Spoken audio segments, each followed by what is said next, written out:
मङ्गलं पञ्चपरमेष्टि मङ्गलं तीर्थङ्करं मङ्गलं विश्वजिन्धर्मं मङ्गलं वीरशासनं मङ्गलं वीरशासनं वन्दितो सव्यसिद्धे ध्रुवमचलमणोभवं गतिं पते वोक्षामि समयपाहुड मृण्मो सुधकेवली भरिदम। तो समय सार बहुत परम मांगलिक ग्रंथ है। आचार्य भगवान कुंदकुंद स्वामी हमें बहुत सही ज्ञान देकर के गए हैं और हमारा ये सौभाग्य है कि हमें ऐसी बातें प्राप्त हुई हैं। अब आप कह रहे थे कि भैया सब अपना अपना परिणमन कर रहे हैं, तो फिर हमें आगम शास्त्रों में ऐसा सुनने को मिला है कि जीव के परिणाम के कारण पुद्गल का परिणमन होता है और पुद्गल के निमित्त से जीव का परिणमन होता है। तो ये सब बातें कैसे हैं? तो भैया ये सब बातें निमित्त की दृष्टि से हैं, व्यवहार की दृष्टि से हैं। अभी तो ऊपर जितनी बातें हुई हैं वो जो हुई हैं वो निर्मल पर्यायों की बात चल रही है। किसकी बात हुई है? कि कोई भी निर्मल पर्याय का कर्ता कोई दूसरा नहीं हो सकता। एक परमाणु, एक द्रव्य पुद्गल परमाणु है, उसकी भी अपनी निर्मल पर्याय है। उस निर्मल पर्याय का कर्ता कोई दूसरा पुद्गल या कोई दूसरा द्रव्य या कोई जीव नहीं हो सकता है। ऐसे ही एक जीव जिसकी निर्मल पर्याय है सम्यक दर्शन, सम्यक ज्ञान, सम्यक चारित्र की, उसकी निर्मल पर्यायों का कर्ता कोई पुद्गल नहीं हो सकता है। तो भैया निर्मल के नहीं हो तो अनिर्मल का तो हो सकता है। तो कथनचित जो निर्मल पर्याय नहीं है, अशुद्ध पर्याय है, शुभाशुभ परिणाम है जीव के, उसके कर्ता हम कथनचित पुद्गल को मान लें, अथवा जीव को जो पुद्गल स्कंद रूप हो रहा है, कर्म रूप हो रहा है, कर्म रूप को परिणत हो रहा है। अभी कारण वर्गणाएं थी ना बस, लेकिन वो कर्म रूप परिणत नहीं हुआ था। नो कर्म वर्गणाएं थी ना बस, लेकिन वो शरीर रूप परिणत नहीं हुई थी। यदि मैं कहूँ कि ये जीव के कारण ये नो कर्म बना हुआ है, ये जीव के कारण क्या बोलते कि ये ज्ञानावर्ण आदि कर्म परिणत हुआ है, तो हम कथनचित निमित्त की दृष्टि से मान सकते हैं, क्योंकि ये अशुद्ध पर्याय पुद्गल की है। पुद्गल की शुद्ध पर्याय नहीं है। पुद्गल द्रव्य की शुद्ध पर्याय क्या है? एक पुद्गल परमाणु ही और उसकी पर्याय वो शुद्ध है। पुद्गल द्रव्य एक परमाणु कहलाता है। पुद्गल द्रव्य क्या कहलाता है? एक परमाणु को ही पुद्गल द्रव्य कहते हैं, ये ध्यान रखना। ये पुद्गल द्रव्य नहीं, ये पुद्गल स्कंद है। ये जो दिख रहा है, जो अपन को दिख रहा है, सब क्या है? ये स्कंद है। ये अशुद्ध हुआ है और ये किसी के निमित्त से हुआ है। तो हम कहेंगे जीव के निमित्त से हुआ, तो ठीक है, फिर जीव को हम इसका कर्ता बोल देंगे, ठीक है ना।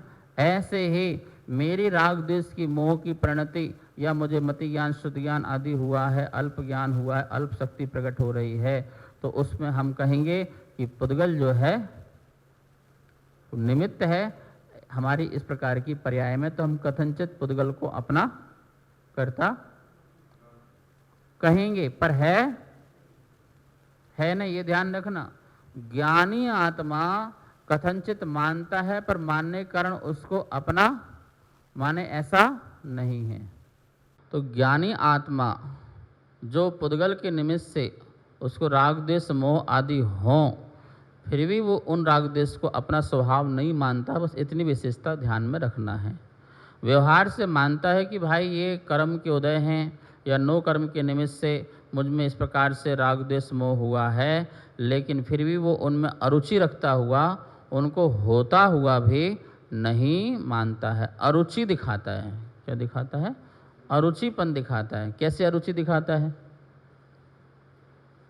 जैसे किसी व्यक्ति को रसगुल्ला बहुत पसंद हो, गुलाब जामुन लगा लो, गुलाब जामुन बहुत पसंद है, देखते ही उसको आँखों में बिल्कुल ऐसा लगता था, आनंद आ जाता था, चेहरा मुस्कान ये सब, ठीक है। अब उसका पुत्र ख़त्म हो गया, उसका पुत्र ख़त्म हो गया। उसके सामने एक दिन बाद, भैया शांत हो जाओ, खुश थोड़ा सा सही हो जाओ और ये खा लो, इससे तो आप बड़े खुश हो जाते थे, ये ले लो। तो वो एक तो खाएगा नहीं, और खाएगा तो कैसे खाएगा? बिना मन से खाएगा, अरुचि पूर्वक खाएगा। खाता जरूर है, ज्ञानी के भी राग देश मोह होते हैं, पर वो उनमें रमता नहीं है, अरुचि रूप से वो करके निकल जाता है। वो ये नहीं मानता है कि इसके निमित्त से नहीं हुआ, वो मानता है इसके निमित्त से हुआ, लेकिन ये भी मानता है कि स्वभाव में कोई निमित्त से होता ही नहीं है, ये निमित्त से मेरा विवाह हुआ है और विवाह में मुझे रुचि रखना नहीं है। वो संभलता है, अपने को संभालता है, ठीक है। तो स्वभाव अपने निष्परिणाम से प्रकट होता है, उसमें न पुद्गल करता होता है, न नोकर्म करता होता है, कोई मेरा करता नहीं होता है। तो पीछे की जितनी भी गाथाएं हुई हैं वो सिर्फ निर्मल पर्याय की बात कही गई थी। अब यहाँ पर जो पुद्गल को निमित्त बताएंगे तो वो समझना कि वो शुभाशुभ जो विभाव परिणति है उसकी बात कहेंगे। पढ़ लेते हैं। जीव पुद्गल के निमित्त नैमित्तिक संबंध होने पर भी कर्ता कर्म का अभाव है, ठीक है ना। अभी तो पीछे बात हुई व्यापक भाव से, किससे हुआ? व्यापक भाव तो एक में ही होता है ना, तो इसलिए वहाँ अशुद्धता की बात ही नहीं हो सकती है, तो वहाँ पर कोई कर्ता कर्म का है ही नहीं है। पर ये कह रहे हैं कि निमित्त नैमित्तिक संबंध से भी यदि कोई भाव पैदा होता है तो वो कर्ता कर्म का होता है, पर वो भी हम उसका अभाव मानते हैं, कथनचित माने पर फिर भी क्या है, उसका अभाव है। जीव परिणाम हेतुम कम मत्तम पुग्गला परिणमन्ति, पुग्गल कम्म निमित्तम तहेव जीवो भी परिणमति, नवि कुब्बदी कम्म गुणे जीवो कम्मम तहेव जीव गुणे, अन्नोन निमित्तेन दु परिणामम जान दोन्नम्पि, एदेन कारणेन दु कत्ता आदा सयेण भावेन, पुग्गल कम्मक दानम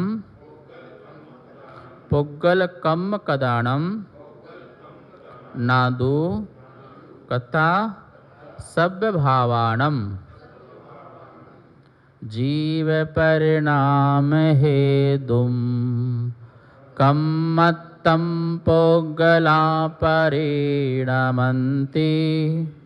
पुग्गल कम्म निमित्तम तहेव जीवो विपरिणमति,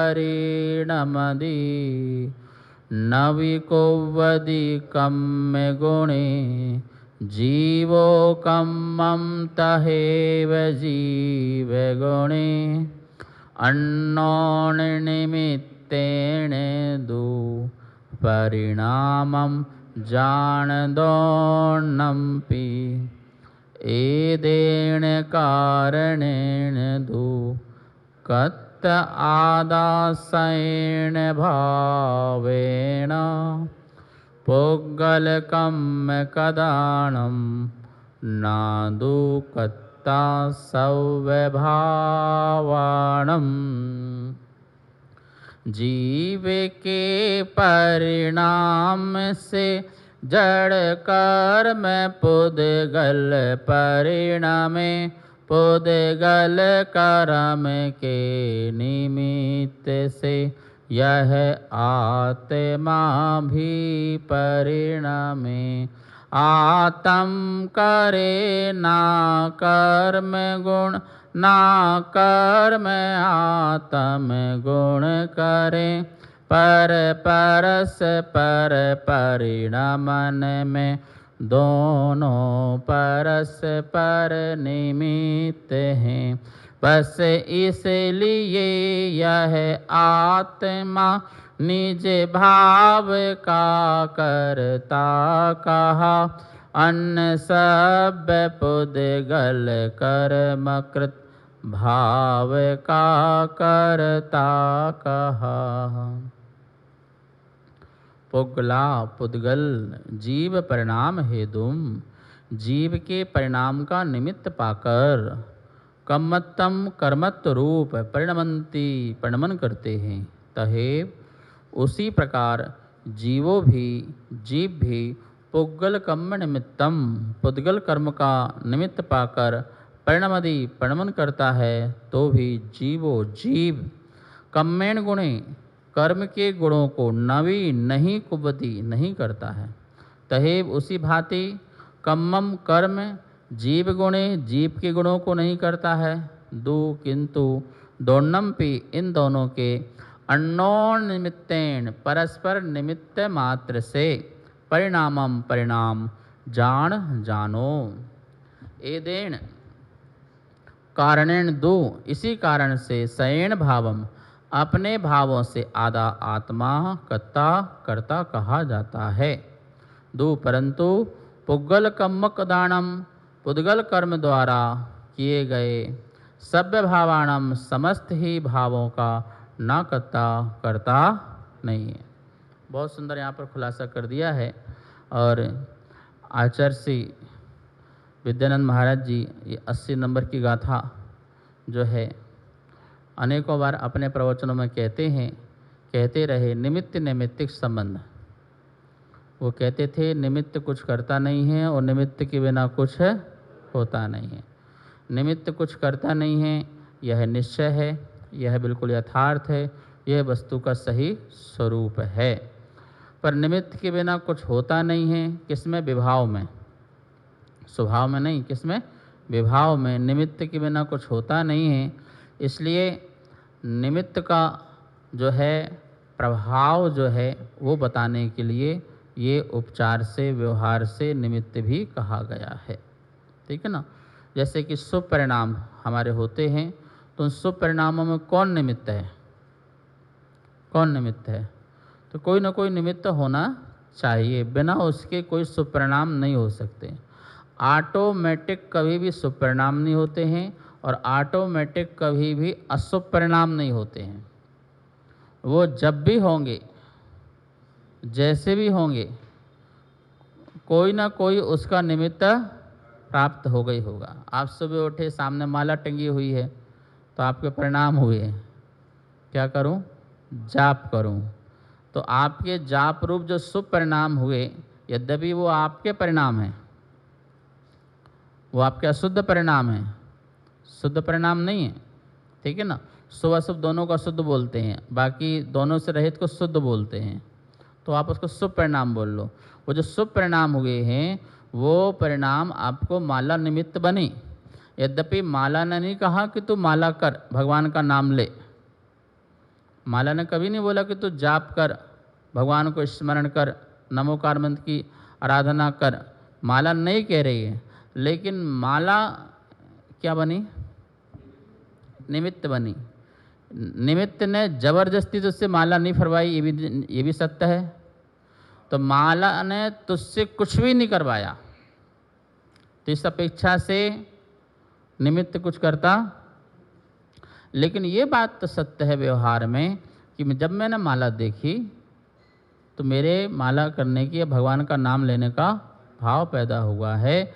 इसलिए मैं माला को निमित्त रूप से आरोपित करूँगा कि भाई ये बहुत उपकारी है। ठीक। हाँ, वो सब निमित्त बनते हैं। बहुत सारी चीज़, द्रव्य निमित्त बनता है, कर्म निमित्त बनता है, ये सारे निमित्त बनते हैं। अंतरंग निमित्त और बहिरंग निमित्त। अंतरंग निमित्त उस समय आपकी मंद कसाय का होना, तो मंद कषाय का तभी होगा जब आपका तीव्र कर्म का उदय नहीं चल रहा हो। यदि आपका तीव्र कर्म का उदय चल रहा हो तो फिर आपको बहुत तेज नदी बह रही है तो आपको पार करने का भाव नहीं बनेगा। लेकिन यदि नदी का बहाव कम है तो आपका एक मन तो करेगा कि तैर के एक बार कोशिश की जाए, निकला जाए। यद्यपि ना नदी तैरा रही है, आप ही अपने पुरुषार्थ से तैर रहे हैं। लेकिन जब बहुत तीव्र उदय चल रहा था कर्म का तो आपका मन नहीं। चलो नाव भी खड़ी हुई है, नाव भी रखी हुई है, लेकिन बाढ़ आ रही है तो बोलो क्या होगा? ना तो आपको पार करने का भाव आएगा और ना ही नाव निमित्त होते हुए भी उसमें बैठने के भाव भी नहीं होंगे। चलो ये क्या होगा, बाढ़ होने दो, नाव से तो पार हो ही जाएंगे, तब भी नहीं होगा। आप डरेंगे, भैया हमें नहीं होना पार, हमें नहीं मरना, ठीक है ना। नाव खड़ी है, बहाव कम है, तो आपका भाव क्या हुआ? एक तो नदी पार करना है, पहला भाव ये हुआ। दूसरा निमित्त मिल गया, अंतरंग में कषाय की मंदता हुई, बहिरंग में वैसे ही देशना देने वाला मिल जाए तो वैराग हो जाता है। भगवान की दिव्यध्वनि मिल जाए तो वैराग हो जाता है, ठीक है ना। आपके कषायों की मंदता अत्यंत कम होती है तभी आप देव शास्त्र गुरु के पास पहुंचते हैं। तीव्र कसाई कभी भी सच्चे देव शास्त्र गुरु के पास पहुंच नहीं पाता है। आप उससे बोलो चलो मंदिर, अरे हमें नहीं जाना, रोज रोज मंदिर मंदिर हम नहीं। कितनी तीव्र कषाय का उदय है उसका, मतलब द्रव्य कर्म का उदय देखो, इतना द्रव्य कर्म का तीव्र उदय है कि उसके परिणाम भी नहीं हो रहे हैं, करने की तो बहुत दूर की बात है। तो हम क्या कहेंगे यहाँ पर? हम कहेंगे देखो, अंतरंग में तो तीव्र द्रव्य कर्म का उदय और बहिरंग में ऐसा कोई निमित्त नहीं, ऐसा कोई निमित्त भी नहीं मिल रहा है, और मिल भी जाए तो इतना तीव्र कर्म का उदय है कि उसका प्रभाव भी नहीं हो रहा है, ठीक है। तो वो निमित्त की दृष्टि से, ठीक है, निमित्त नैमित्तिक संबंध बता रहे हैं। इसमें कौन संबंध बता रहे हैं? निमित्त नैमित्तिक संबंध किसे कहते हैं? निमित्त के अनुसार जो नैमित्तिक हो जाए उसी कोई संबंध बनाना, और नहीं हो तो संबंध नहीं बनाना। जैसे कुम्हार निमित्त है तो घड़ा नैमित्तिक है, घड़ा बन जाए तो। यदि घड़ा नहीं बना तो कुम्हार का निमित्त भी कोई काम का नहीं है। कुम्हार है पर वो मिट्टी पड़ी है, घड़ा नहीं बन रहा है, तो क्या करे? बेकार है फिर निमित्त। ऐसा तो निमित्त वही हो जो अपना रिजल्ट दिखाए। मैं भगवान के पास गया और मेरे को विशुद्धि नहीं हो रही तो निमित्त क्या करे? निमित्त पड़ा रह गया। लेकिन भगवान देखिए मेरे को विशुद्धि हुई तो हम व्यवहार से कहेंगे कि ये भगवान हमारे लिए निमित्त रहे, सम्यक दर्शन में, हमारे सम्यक ज्ञान में, हमारे सम्यक चारित्र में, हमारे वैराग्य में, हमारे तप में, हमारी तपस्या में, ठीक है ना। तो फिर राग के वशीभूत होकर के फिर उनकी भक्ति निकलती है। उनके प्रति क्या निकलती है? तुम्हें माता, तुम्हें पिता, सब निकलेगा, ठीक है ना। फिर जितनी भक्ति निकलना है, मेरी तो से बनी तासे करूं पुकार, ये सब भक्ति के प्रसंग में निकलती है जब उसको उनसे लगन लगती है, ठीक है। तो यहाँ पर कुम्हार निमित्त है और घड़ा नैमित्तिक है। अब घड़ा निमित्त है, कुम्हार नैमित्तिक है। घड़ा निमित्त है कुम्हार के परिणाम के लिए, कुम्हार के ज्ञान के परिणमन के लिए वो निमित्त है, उसका ऐसा ज्ञान चल रहा है। तो घड़ा क्या हुआ? कुम्हार के लिए निमित्त है और कुम्हार नैमित्तिक हो गया, निमित्त के अकॉर्डिंग हो गया, निमित्त के अनुरूप हो गया, ठीक है ना। और यहाँ पर कुम्हार निमित्त है तो घड़ा क्या हो गया? नैमित्तिक हो गया, कि कुम्हार ने जैसे सोचा वैसा घड़ा बनके तैयार हुआ। तो इसे कहते हैं निमित्त नैमित्तिक संबंध। दो भिन्न पदार्थों में निमित्त नैमित्तिक संबंध बनता है। व्याप व्यापक एक ही पदार्थ में बनता है, एक ही वस्तु में, एक ही द्रव्य में व्याप व्यापक संबंध बनता है। लेकिन निमित्त नैमित्तिक संबंध किसमें बनता है? भिन्न भिन्न दो पदार्थ हैं, वो एक दूसरे के निमित्त नैमित्तिक बनते हैं। जैसे मैं आपको सुना रहा हूँ तो मैं निमित्त हूँ, और आपका ज्ञान, आपका स्वयं का ज्ञान परिणमन हो रहा है। आप समझने के लिए आप अपने आप को शक्ति लगा रहे हैं, कोशिश कर रहे हैं, तो आप समझ रहे हैं, समझ गए हैं, तो आप फिर नैमित्तिक हो जाएंगे। क्या हो जाएंगे? नैमित्तिक हो जाएंगे। अब मैं गधे को समझाता रहा हूँ, गधा बैठा दो यहाँ पर, उसको शाम तक समझाता रहूं, लेकिन वो है गधा ही, तो भाई मैं निमित्त किस काम का रहा फिर? तो क्या फिर मैं निमित्त वो नैमित्तिक बनेगा क्या? नहीं बन सकता, बिल्कुल नहीं बन सकता। ऐसे ही कह रहे हैं कि जीव परिणाम हेतुम, गाथा में ध्यान से देखो, जीव परिणाम हेतुम, जीव का परिणाम हेतुम, हेतु मतलब निमित्त, जीव के परिणाम का निमित्त पाकर कम्मत्तम, जो कर्मत्व रूप पुद्गलः, पुद्गल कर्मत्व रूप को परिणमंती, क्या हो जाता है? कौन? पुद्गल। वो भी पुद्गल है, पुद्गल है। अब वो पुद्गल किस रूप परिणमत हो जाता है? कर्म रूप परिणमत हो जाता है। मतलब अब उसको नाम मिल जाता है, अब ये ज्ञानावर्णी, अब ये दर्शनावर्णी, ये वेदनी, मोहिनी, आयु, नाम, गोत्र, उसको नाम मिल जाता है। भाई अब तू कर्म रूप से परिणमन हो गया, अब तू अपना असर दिखाएगा, अपना असर दिखाएगा। क्या हुआ? किसके परिणाम से? यहाँ पर बहुत सारी वर्गणाएं हैं, कारण वर्गणाएं हैं, यहाँ पड़ी हुई हैं कारण, पूरे ठस भरी हुई हैं। और यहाँ मेरी ये आत्मा है, ये मेरी आत्मा है, ठीक है ना। तो ये पूरी कर्म वर्गणाएं मेरे पास आ नहीं रही हैं, कहीं जा नहीं रही हैं, यहीं पर सब। लेकिन जब मैंने इसको इस प्रकार से किया, हिलाया, तो क्या हुआ? हलचल हुई।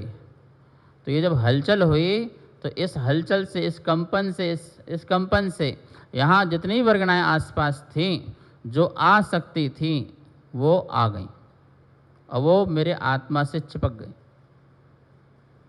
ठीक है, और वो कर्म रूप में परिणत हो गई। इतनी सी बात है, समझ में आया? तो क्या हुआ? जीव परिणाम हेतुम, जीव के परिणाम हेतु पाकर पुद्गलः, पुद्गल कम्मत्तम परिणमंती, कर्म पने को, कम्मत्तम कर्मत्व, कम्मत्तम मतलब कर्मत्व, कर्म पने को, कर्म रूप को, क्या हुई? परिणमंती, क्या हो गई? परिणमन हो गई, परिणमन करते हैं। पुद्गल कर्म रूप में परिणमन करते हैं। पहली बात तो ये हो गई। पहले में निमित्त कौन हो गया? जीव। फिर कह रहे हैं, अब उल्टा लगाओ, पुद्गल कर्म निमित्तम। अब पुद्गल कर्म के निमित्त से तहेव उसी प्रकार, जिस प्रकार जीव के साथ हुआ था, तहेव उसी प्रकार पुद्गल कर्म के निमित्त से जीवो भी परिणमति, जीव भी क्या करता है? परिणमन करता है, ठीक है ना। ये सारी बातें जो चल रही हैं, शुद्ध जीव और शुद्ध पुद्गल की नहीं चल रही हैं। ये सब अशुद्ध पुद्गल और अशुद्ध जीव की चल रही हैं। जिसकी पर्याय निर्मल नहीं है, ये उनकी बात चल रही है, ठीक है ना। शुद्धों की बात, शुद्ध एक पुद्गल परमाणु, एक शुद्ध पुद्गल परमाणु, कोई कितने जीव भी हो, उससे कोई फर्क नहीं पड़ता उसको। और एक सिद्ध शुद्ध आत्मा हो, उसको कितने भी कर्म वर्गना माठ्य से भरी हो, उससे कोई असर नहीं पड़ता है, ठीक है। तो पुद्गल कर्म निमित्तम, पुद्गल कर्म के निमित्त को पाकर के तहेव उसी प्रकार जीवो भी परिणमति, जीव भी क्या करता है? परिणमन करता है, लिखा ना। उसी प्रकार जीव भी पुद्गल कर्म का निमित्त पाकर के परिणमति, परिणमन करता है। अब वो जिस रूप भी परिणमन करे, वो परिणमन करता है। लेकिन नवी कुम्भदी कम गुणे, नवी नहीं कुब्बदे करता है, नहीं करता है। क्या नहीं करता है? कम गुणे, कर्म के गुणों को जीवो, क्या रखा है, कर्म के नवी कुब्बदी नहीं करता है। क्या नहीं करता है? कम्मम, कर्म को जीव गुणे, जीव के गुणों को नहीं करता है, लेकिन वो कर्म के गुणों को जीव रूप नहीं करता है। और जीवो कम्मम तहेव जीव गुणे, और ना ही वह जीव के गुणों को कर्म रूप नहीं करता है। कर्म के गुणों को न जीव रूप करता है, न जीव के गुणों को कर्म रूप करता है। कौन? निमित्त। निमित्त, जीव का निमित्त पाकर के पुग्गल कर्म बना, कोई बात नहीं, बन जाओ। कर्म के निमित्त पाकर के जीव भी राग द्वेष रूप परिणमन किया, करो, कोई बात नहीं, हो जाओ परिणमन। लेकिन कर्म के जो गुण हैं उसको जीव के गुण नहीं बना देता है, और जो जीव के गुण हैं उनको कर्म के गुण नहीं बना देता है। दोनों के गुण तो अपने में ही रहते हैं, यही लिखा है। तो भी जीवो जीव कम गुणे, कर्म के गुणों को नवी नहीं कुब्बती नहीं करता है, तहेव उसी भांति कम्मम कर्म जीव गुणे, जीव के गुणों को नहीं करता है, उनको करता नहीं है, कोई बनाने वाला नहीं है। कर्म जीव के गुणों को बनाने वाला नहीं है, जीव भी कर्म के गुणों को बनाने वाला नहीं है। क्यों? क्योंकि दोनों के गुण अपने अपने में ही रहते हैं। फिर क्या होता है? अन्योनम निमित्तेन, अन्योन अन्योन परस्पर, निमित्तेन निमित्त मात्र से, परिणामम जानम दोन्नम पे, निमित्त मात्र से परिणाम जानो, एदेन कारेण दो, इसी कारण से। दोनों क्या मानो? परस्पर में एक दूसरे का निमित्त मात्र जानो परिणमन में, लेकिन अंदर के एक दूसरे के गुणों को बनाने में कोई निमित्त कारण नहीं है कि मैं कर्म के बहुत सारे गुण बना दूं, या कर्म मेरे बहुत सारे गुण बना दे, या जीव का गुण कर्म बन जाए, कर्म का जीव बन जाए, ऐसा कुछ भी नहीं है। सब अपने में रहते हैं। सयेण भावण, अपने भावों से आधा आत्मा कर्ता कहा जाता है, परंतु पुग्गल कर्मदानम, पुद्गल कर्म द्वारा किए गए सभ्य भावानम, समस्त भावों का कर्ता ना करता नहीं होता है। शेष विषय कल। कार्यक्रम पाठशाला के पुण्यार्जक थे श्री दिगंबर जैन मंदिर, लोधी कॉलोनी, दिल्ली।